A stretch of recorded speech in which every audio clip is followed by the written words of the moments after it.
Stars, when it comes to Princess Michael of Kent, we know the narcissist's favorite game is what? Distraction. Look over here, not over there. She, Princess Michael, is reportedly quite racist and also, again reportedly, a massive snob. The Queen, as in Elizabeth II, reportedly said that nobody in the family is grand enough for Princess Michael. Princess Michael is reported to have said that nobody in the royal family other than Prince Philip has as much royal blood as she does. Does Princess Michael have any royal blood? I thought her father was a World War II fan. Untitled as far as I know. Princess Michael also has been reported to have jewelry that was deemed racist and faked an apology. Maybe she was forced to do that. And she also said that they should go back to the colonies at a table of black diners at Da Silvano restaurant in Greenwich Village, New York City. One of the people at that table was a former host of 106th and Park, y'all. So, based on the fact that Meghan Markle is mixed race and a commoner and not European, it was enough to trigger Princess Michael's hostility. I'll put it like that, because Lord knows she wasn't being welcoming or graceful. And now, so much has happened. But let's take a trip back in time, stars. Gondola rides, hand-in-hand strolls, and a very pushy foreign millionaire, Russian to be exact, Princess Michael of Kent, and her tender moments with a Russian tycoon. Yes, y'all, while Miss Girl was married to that old man. Captured amid the ornate bridges arching gracefully over Venice's narrow canals, it was a series of photos that revealed intimate and tender moments between a British princess, by marriage, and a Russian oligarch. In one picture, Princess Michael of Kent gently stroked the cheek of Mikhail Kravchenko as they paused after walking hand in hand.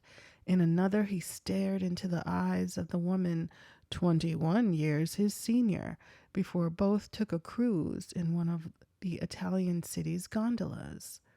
These photos of the princess and her boy toy shocked the world and forced the pair to insist repeatedly that their Venetian tryst in 2006 was just a business meeting.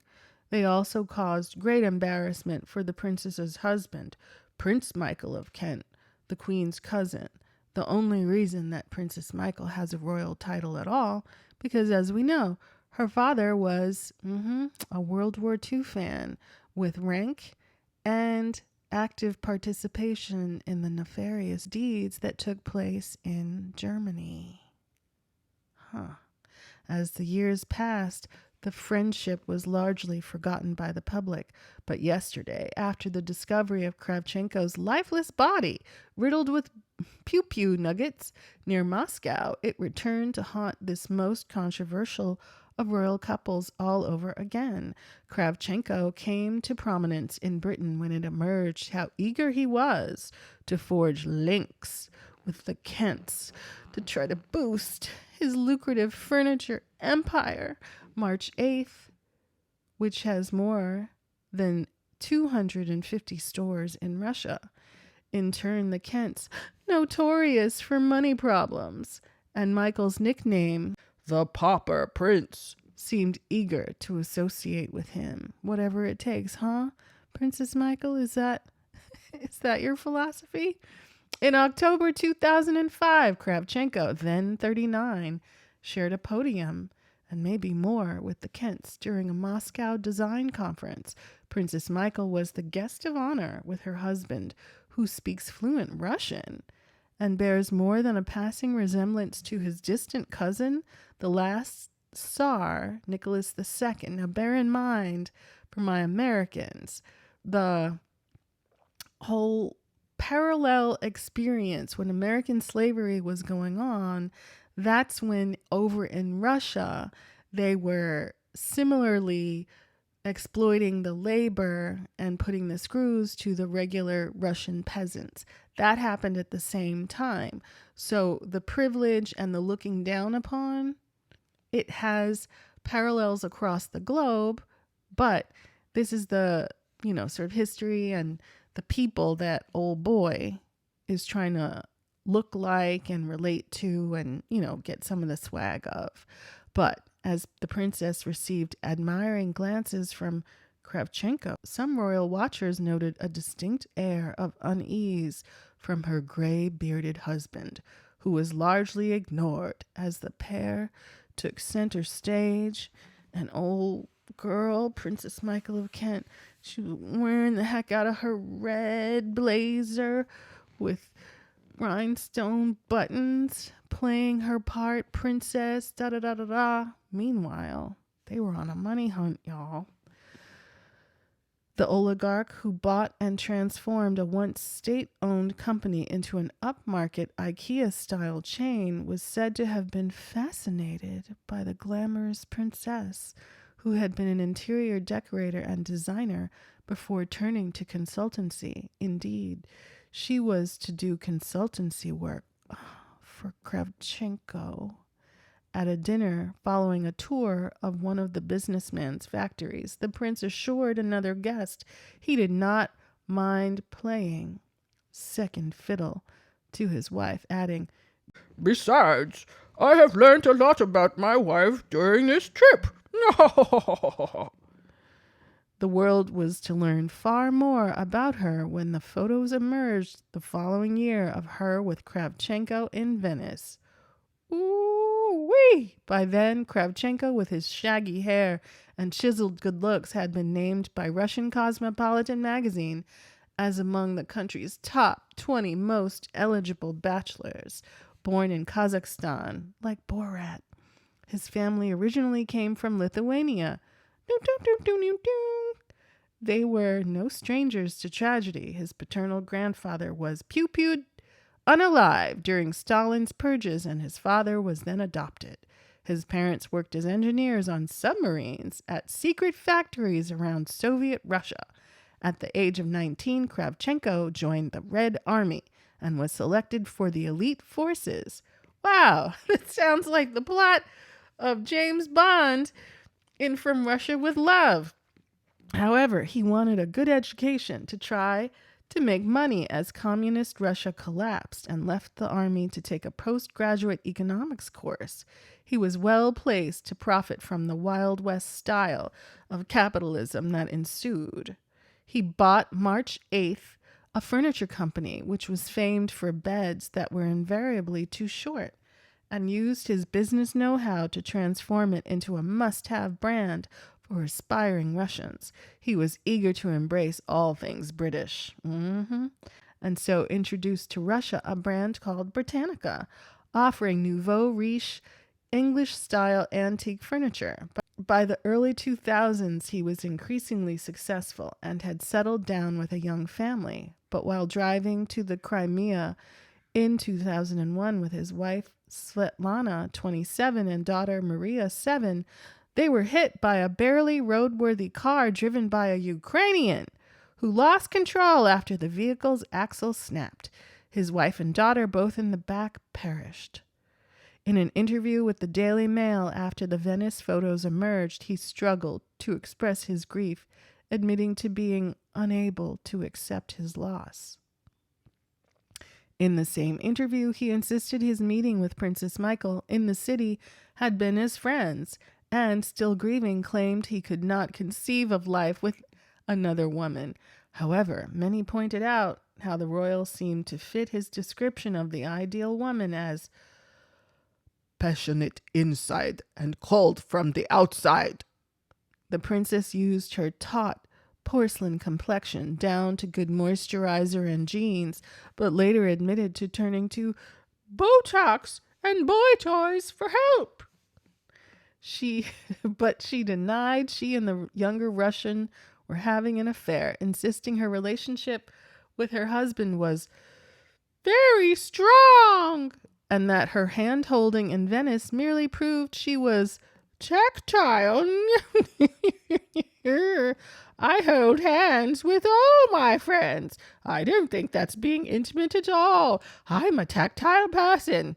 The true nature of our relationship is that it is a very good friendship, she later told a magazine. But the princess has often been attracted to rich men. In 1971, she married the Etonian banker Tom Trubridge. A guest at their wedding fatefully introduced her to Prince Michael. Oh, girl was Tarzaning her way across the British aristocracy. She got one, but then she traded up for the other one. Within 2 years, she and Trubridge had separated, in part because not long after their wedding, she was seen enjoying early morning rides in Richmond Park with the prince and dinners at fashionable London restaurants. Despite her Catholic faith, her marriage was dissolved in 1978. Ain't it a wonder what money and status and access to royalty can do? And she married the prince in Vienna, but there have still been allegations of affairs. She is rumored to have had a relationship with Elizabeth Taylor's sixth husband, Senator John Warner, as well as having special friends in Paris, her chosen city for shopping. Notably, too, 6 years after her wedding to Prince Michael, it was claimed she had a relationship with the Texan billionaire Ward Hunt, a super rich oil tycoon. Is that part of the Hunt? Is he part of the Hunt oil family with Swanee and Helen and all them? Oh, man. Not unlike her friendship with Kravchenko, she met Hunt while with her husband on a business trip. It was rumored that Hunt, while visiting London, had expressed his hopes to marry her. When their friendship became public knowledge, the princess realized what was at stake, and Hunt was sent packing back to Texas. It was announced that the princess was suffering from exhaustion and was in hospital. As a statement declared, rumors of her affair with Hunt unfounded. A few days later, she appeared alongside her husband at Wimbledon, and the marriage continued. Prince Michael himself has also been the subject of considerable speculation. It was alleged that he had a close relationship with the ballerina Brioni Brind after meeting her at a dinner party in 1993, and with the American socialite Lucy Weber 6 years ago. Both are claims he denied. Only last week it emerged that Prince Michael had secretly received £320,000 from the exiled Russian tycoon Boris Berezovsky, who is an enemy of the Russian President Vladimir Putin. Surely it is only a bizarre coincidence that a close friend of the prince's wife should be assassinated in Moscow just a week after Berezovsky's largesse was revealed. Oh, snap. Again, given the timing and what year this was, how is Thomas Kingston involved, unless he was involved with the £320,000? Now, we know journalists were the folks who discovered the money for access situation with Prince Michael of Kent, right? Rent-a-Kents. But could it be that the man who was purportedly Princess Michael's special friend, was he responsible for letting the cat meow out of the bag? Wow. I didn't know all this about Miss Girl, and she's so aggressive and always targeting black women when I would venture to say her closet is full of skeletons. Let me know what you think, stars. Wow.